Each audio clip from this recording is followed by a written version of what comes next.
An email from Director-General Tim Davie to BBC staff has been leaked online and sees the BBC boss apologise for the disruption following the Gary Lineker storm.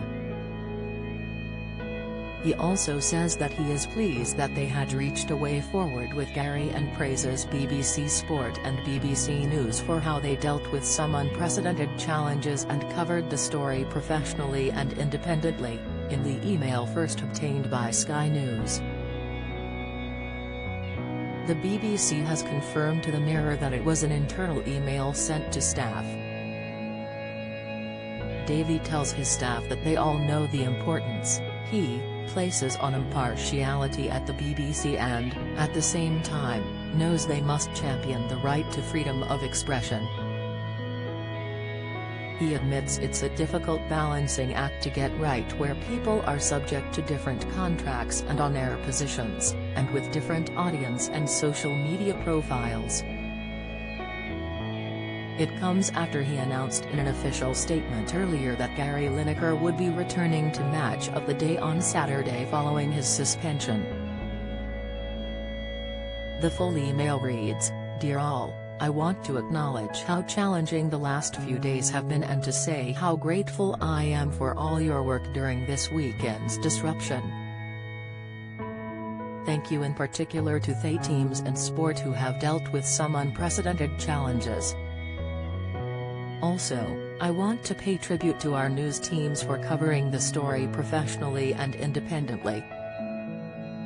If you can't see the poll, click here this morning. I'm pleased to say that we've reached a way forward with Gary and his team.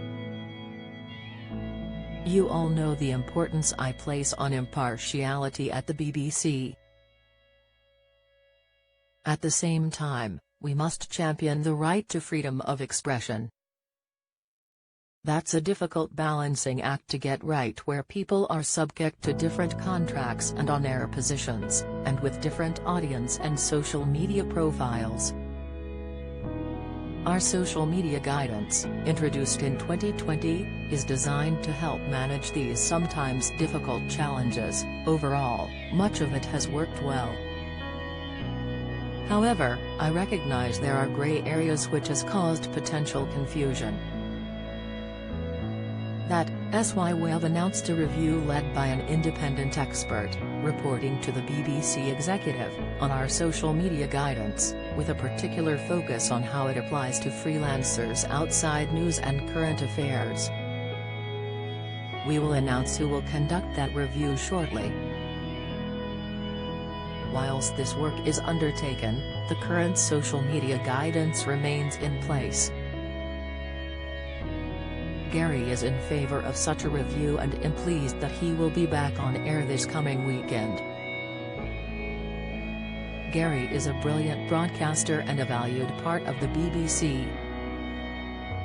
I also know how much the organisation means to him. We've had a difficult weekend.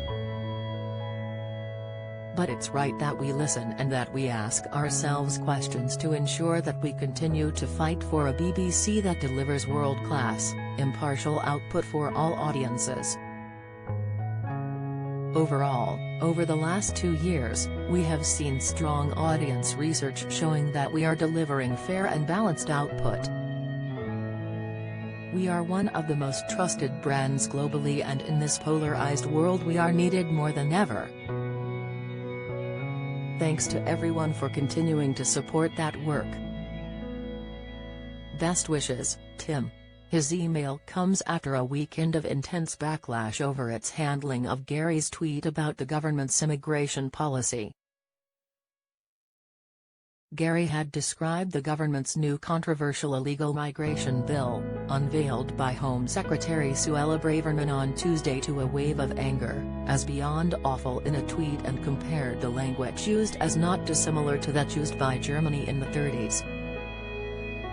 It was announced by the BBC on Friday that Gary would be taking a break from hosting Match of the Day until they had reached an agreed and clear position on his use of social media. Following the news that Gary wouldn't front Match of the Day on Saturday, various fellow pundits boycotted their BBC shows this weekend in solidarity with the presenter. There was limited sport programming this weekend, with the BBC apologising to viewers over its schedule. Match of the Day did air on Saturday but without presenters or pundits. The episode, cut down to only 20 minutes, featured Premier League highlights without any commentary. Football focus, final score and Radio 5 live coverage was cancelled. Following the news that he would be returning to Match of the Day on Saturday, Gary tweeted an emotional response to all of the support he had received over the last few days, particularly from his colleagues at BBC Sport. He wrote, "After a surreal few days, I'm delighted that we have navigated a way through this.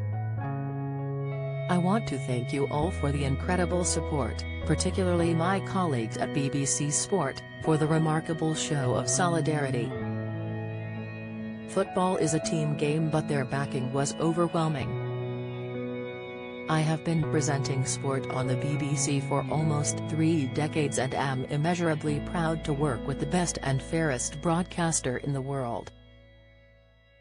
I cannot wait to get back in the mod chair on Saturday." Gary went on to refer to his original tweet and stood by what he wrote. "A final thought, however difficult the last few days have been, it simply doesn't compare to having to flee your home from persecution or war to seek refuge in a land far away.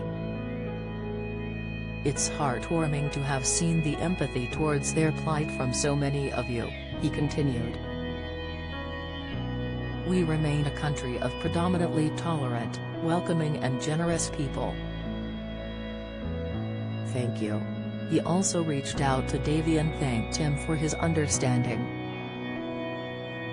"Also, I'd like to thank Tim Davie for his understanding during this difficult period.